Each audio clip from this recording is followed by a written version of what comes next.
Moving a prop using a Lazy Susan. I'm also using a wiper motor from Fright Props and a speed control.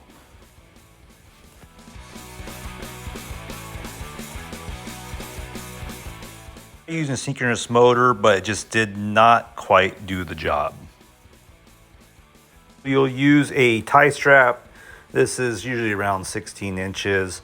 Fright Props has a motor bracket to secure it, but I'm going to be using one of these flasher thingies. They're like less than $1 to use. And then the motor's a Fright Props motor, it's just easy to wire up. And then a speed control. Then you get the Lazy Susan from Lowe's or Home Depot. I choose Home Depot most of the time. So what you want to do here is you want to drill holes on the two boards, the one where your prop's on and the board that your prop's going to go on top of. That way you already have pre-drilled holes for this Lazy Susan. So here I have it underneath the prop.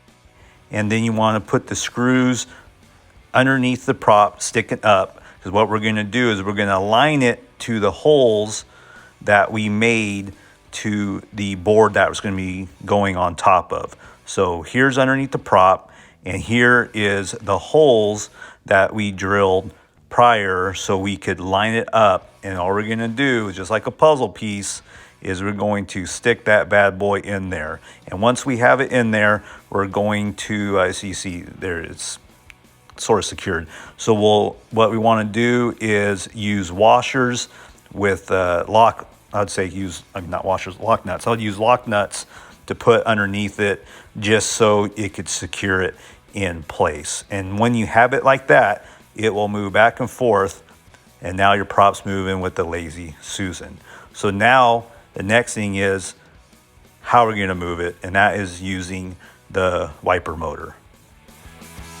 I made my own bracket. I get a piece of paper, I just ripped it through the hole on the main nut, and then I poke holes in the holes of where the bolts are going to go on the motor itself.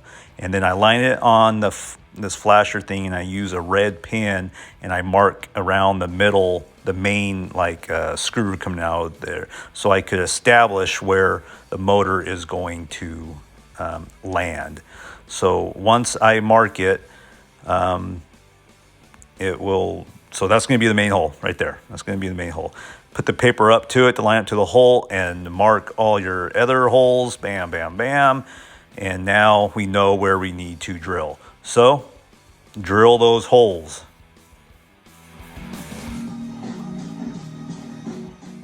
Or mess up and drill a whole bunch of holes.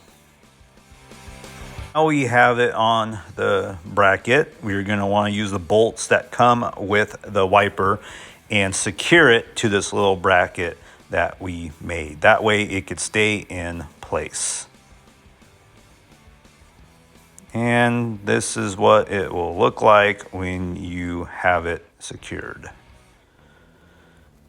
Now let's secure this, and I think they're 3/8 bolts I'm using. It doesn't matter what you use, just use screws with lock nuts and to secure the bracket to the wood that you are using. Here you go.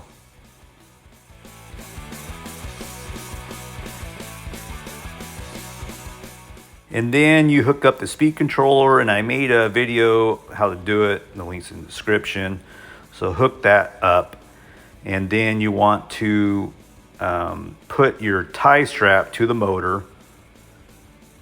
And I'm using washers and a lock nut, and with a little bit of room so it doesn't keep on tight. It'll stay where it is. And then on here I put a little bracket, L bracket, but only one screw because I want it to swivel back and forth. And that way I can give it some give. And once you turn it on, just do whatever speed you want, and it will move back and forth.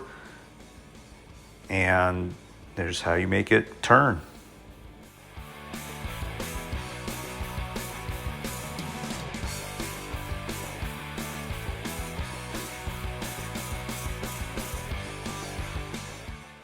Now for my build, I only wanted it to slightly move left and right. I wanted small movements because I have a bunch of other stuff that's gonna be going on in this build. But if you want it to turn more left and right than what's showing in the video, you're gonna need to raise the motor And the adapter that comes with it that turns, you need to extend it, because the bigger the rotation, the more it will push forward and back, therefore giving you more of a turn either direction.